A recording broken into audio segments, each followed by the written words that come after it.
My name is Flight Captain George Michael Mukula, running for the office of the National Resistance Movement, Vice Chairman in charge of Eastern. The National Resistance Movement is anchored on 4 key pillars, and that is patriotism, Pan-Africanism, social-economic transformation, and democracy. General Yoweri Kaguta Museveni, our revolutionary leader, has run this country and brought total peace and stability from the north to the south, east to the west.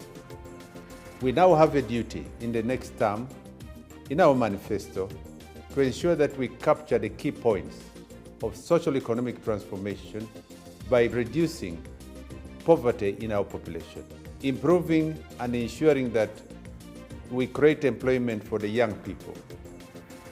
We also intend to ensure that social-economic transformation through quality education, better health care, improved service delivery, and fighting corruption will be core in our manifesto. I invite you and kindly request you to vote Captain Mukula in the next national conference of the National Resistance Movement.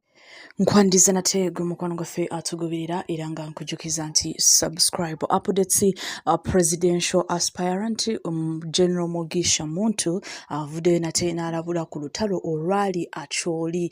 Omukulu ono avuddeyo n'agamba nti ekyakolebwa Acholi mu myaka egiyise emabega ekyaliyo kyandiddamu, era n'alabula n'agamba nti ayagala wabeewo ekikolebwa ng'embeera tenaba kubanga eyonooneka. Omukulu n'agenzi maaso n'okubanga postinga ku mukutu gwe ogwa X n'agamba nti the war in the north, as much as the current poll events that could lead to an ugly crisis, are rooted in history.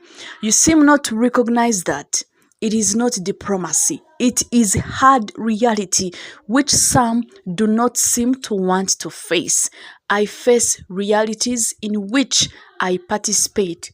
I hope you do too. Ye omukulu Michael Mukula avuddeyo nate n'ayongera okubanga yeewaana n'akakasa n'agamba nti omukulu ono yeenyigira mu kulwanyisa omuyeekera amanyikiddwa nga Kony n'ekibinja ekyabayeekera ekya LRA. Omukulu ono avuddeyo n'akakasa n'agamba nti yalwanirira eggwanga lino erya Uganda era n'amakinga sure nti olwaleero emirembe egirimu y'omu kuba contributinga. Omukulu Michael Mukula avuddeyo n'apostinga ku mukutu gwa X n'agamba nti my patriotism was tested under Article 3(4)(a) of the Constitution of Uganda when I took up arms in resistance against Kony and LRA. I stood for my country when it mattered most. Uganda's peace was not given, it was earned by sacrifice.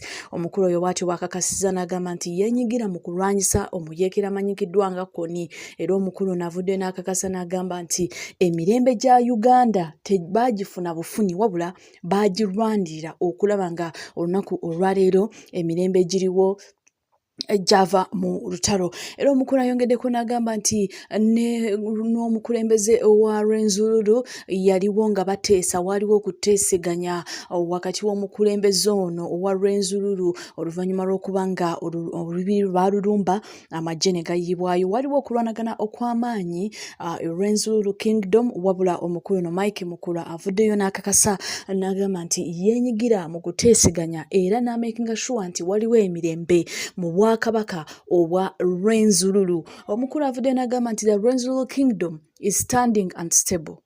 I led the negotiations to return Charles Wesley Mumbere, the Irema Ngoma of Rwenzori, the reigning king, from Washington, USA in November 1998. Thank President Museveni and General Saleh who supported the negotiations agreement. Era omukulu takomyeko ayongedde okubanga ate ateekako obubaka obulala obukakasa nti omukulu ono azaakola ebintu ebyenjawulo naddala ng'akolera eggwanga lino erya Uganda. Ng'omukulu ono Mike Mukula yeesimbyewo nga yagala ekifo kya NRM Vice Chairman Eastern Region mu mwaka gw'E2026 mpaka 30 omukulu ono nga ali interested nga yeesimbye wayagala ekifo kino ayongedde okakasa abantu nti ebintu by'azaakola bintu bingi tebamunyooma tebamulaba ng'omuntu owa bulijjo azaakolera eggwanga ebintu eby'enjawulo. Omukulu ono ayongeddeko n'akakasa n'agamba nti mu paaliyamenti ey'omukaaga Mike Mukula yagenda maaso n'okubanga alwanyisa abalunzi b'ente abali e Karamoja abaali nga balina emmundu nga babba ente ku bantu bannaabwe nga bamalako emirembe nga bookya obusiisira bwabwe. Omukulu agambye nti mu paaliyamenti ey'omukaaga yagenda maaso n'okubanga yeenyigira mu lutalo olwo olw'okubaggyako emmundu era n'akakasa n'agamba nti mu Karamoja mu paaliyamenti ey'omukaaga baalina emmundu 60,000 ezimenya amateeka ezitamanyikiddwa. Wabula omukulu avudde n'akakasa n'agamba nti we twogera olunaku olwaleero waliwo emirembe mu bitundu ebyo mu Northern Uganda. Era omukulu ono avudde n'akakasa n'agamba nti abantu beeyo bamwenyumirizaamu olw'ensonga nti yakulembera olutalo lw'okubanga alwanyisa emmundu n'ababbi ab'ente. Omukulu avudde n'agamba nti my patriotic duty in 6th Parliament was to call for the total disarmament of the Karamoja region to remove illegal arms from the Karamoja and had almost over 60,000 illegal guns in the region.